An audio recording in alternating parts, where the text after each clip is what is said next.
So hello everyone दोस्तों, 1000 videos की series में आज हमारा 397 नंबर का वीडियो यानी फ्रेंड्स पार्शियल डिफरेंशिएशन की जो हमारी सीरीज चल रही है, जिसमें हमने ऑलरेडी क्वेश्चन नंबर 40 तक डिस्कस कर लिया है। आज हमारा उस सीरीज का 41 नंबर का क्वेश्चन होने वाला है। सो फर्स्ट ऑफ ऑल तो इस पर्टिकुलर सीरीज को कंप्लीटली एक्सेस करने के लिए इस टाइम पर टैब से क्लिक करके आप इसको एक्सेस कर सकते हो। सो देखिएगा आज का जो हमारा क्वेश्चन है वो क्या बोलता है। वेरीफाई करना है हमें आइलर्स थ्योरम को for the function u is equals to x to the power 1/3 plus में y to the power 1/3 upon में x to the power 1/2 plus में y टू द पावर 1/2। ठीक है। तो यहां से जब इसने कहा कि आइलर्स थ्योरम को वेरीफाई करना है तो first of all Euler's theorem on homogeneous function, यानी कि हमारे पास में आइलर्स थ्योरम किसके लिए होती है, ओनली फॉर होमोजेनियस फंक्शन होती है।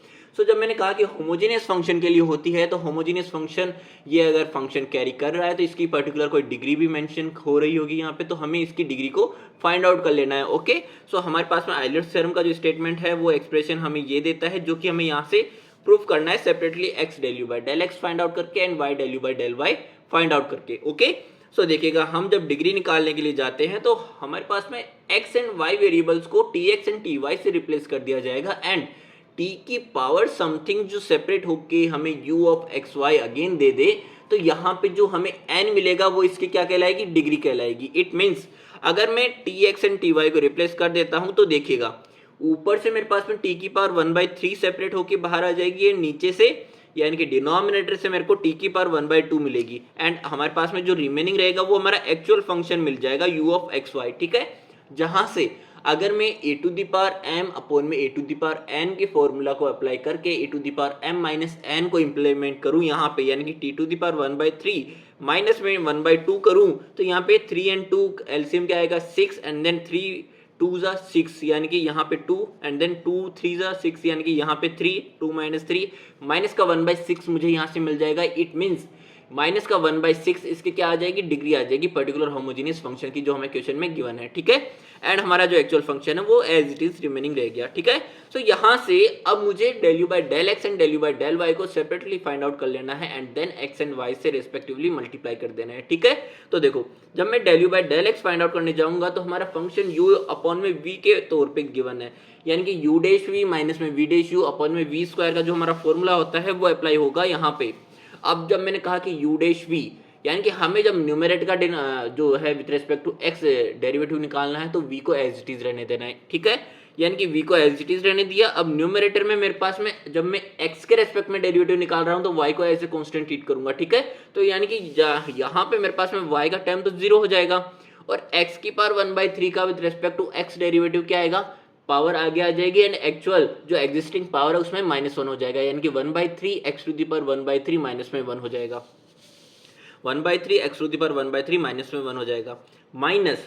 अब देखो v डैश यानी कि हमारे पास में डिनोमिनेटर का with respect to x derivative निकालना है तो यहाँ पे इसका 0 हो गया, पावर आ गया आई एंड देन x की पावर 1/2 माइनस में 1, तो यहाँ पे ये वाला लिख दिया एंड जो न्यूमरेटर है उसको एज इट इज रहने दिया डिवाइडेड बाय जो हमारा डिनोमिनेटर है उसका होल स्क्वायर। ओके। सो यहाँ से अब हम जब इसको सिंप्लीफाई करेंगे तो 1/3 माइनस में 1 माइनस का 2/3 1/2 माइनस का 1 यानी कि माइनस का 1/2। अब देखो यहाँ से मेरे पास में जो ये आया है del U by del X, इसको मैं x से मल्टीप्लाई कर दूंगा, यानी कि x की पावर 1 से मल्टीप्लाई कर रहा हूँ और इन दोनों को करूंगा तो इसकी पावर जो भी है उसके साथ में +1 हो जाएगा। ठीक है। तो यहाँ से 1 माइनस 2/3 क्या आएगा, 3 माइनस 2/3 यानी कि 1/3। सो यहाँ पे 1/3 मिल गया एज इट इज 1 माइनस 1/2 1/2 मिल गया। अब देखो x del U by del X जब मुझे मिल गया है तो मेरे को y del U by del Y को सेपरेटली फाइंड आउट ना करके थोड़ा स्मार्ट अप्रोच यहाँ पे लगा के क्या करने जाएंगे, बाय सिमेट्रिसिटी से हम इसको भी सॉल्व कर सकते हैं। कैसे कि यहाँ पे जहाँ पे x एंड y वेरिएबल्स दोनों हैं उनको तो आपको छेड़छाड़ नहीं करना उनके साथ, तो आपको क्या करना, जहाँ पे अकेला x या y वेरिएबल है उसकी जगह पे अगर हम यहाँ पे y वेरिएबल के लिए कर रहे हैं तो उसका जस्ट ऑपोजिट यहाँ पे रिप्लेस कर देना है। यानी कि यहाँ पे ओनली x वेरिएबल है तो मैंने y वेरिएबल को रिप्लेस कर दिया है, यहाँ पे भी x वेरिएबल है तो मुझे y वेरिएबल को रिप्लेस कर देना है एज इट इज। ठीक है। x की जगह पे y और बाकी सब चीजें एज इट इज रहेगी डिनोमिनेटर में भी। ठीक है। सो यहाँ से अब देखो इनका मुझे सम ही निकालना है अगर मैं LHS को देखूँ तो। ठीक है। और ये सम मेरा किसके इक्वल आना चाहिए, n टाइम्स u के इक्वल आना चाहिए। n मेरे को क्या मिला था, माइनस का 1/6 टाइम्स u आना चाहिए। ठीक है। तो यहाँ पे देखो 1/3 इसमें ऊपर इन दोनों टर्म्स में कॉमन है एंड देन x की पावर 1/2 वाला भी पूरा कॉमन है, तो मेरे को यहाँ से कॉमन निकालने के बाद में जो रिमेनिंग रहेगा इनका सम लिख लेना है, यानी कि x की पावर 1/3 प्लस में y की पावर 1/3 माइनस 1/2 एंड देन ये वाला टर्म भी हमने कॉमन निकाल के रख लेना है, तो मेरे को मिलेगा x की पावर 1/2 प्लस में y की पावर 1/2 डिवाइडेड बाय, तो एज इट इज रहेगा। तो देखो यहाँ से ये दोनों ही टर्म कॉमन निकल के आ जाएंगे, तो मेरे पास में 1/3 माइनस में 1/2 क्या आ जाएगा, 1/6 आ जाएगा। एंड डिनोमिनेटर से x की पावर 1/2 प्लस में y की पावर 1/2 का होल स्क्वायर है, तो 1 पावर जो है वो ऊपर वाले न्यूमरेटर में इसकी एक पावर को कैंसिल आउट कर देगी, तो मेरे को एक ही पावर यहाँ पे रिमेनिंग रहेगी। ठीक है, सो यहाँ से ये वाला कंप्लीट हमारे पास में क्या है, u है, सो 1/6 टाइम्स u आ जाएगा, जो कि हमें यहाँ पे प्रूफ करना था n टाइम्स u, यानी कि आइलर्ट्स थ्योरम यहाँ पे हमें वेरीफाई करनी थी, जो कि मैं कह सकता हूँ यहाँ से कि हमारे आइलर्ट्स थ्योरम इस पर्टिकुलर क्वेश्चन के लिए वेरीफाइड है। ओके, सो दोस्तों ये था हमारा आज का वीडियो, मिलते हैं हमारे नेक्स्ट वीडियो में, तब तक के लिए अपना ध्यान रखिएगा, और अगर आपको वीडियो समझ में आया हो तो जरूर से चैनल को सब्सक्राइब करें, वीडियो को लाइक करें।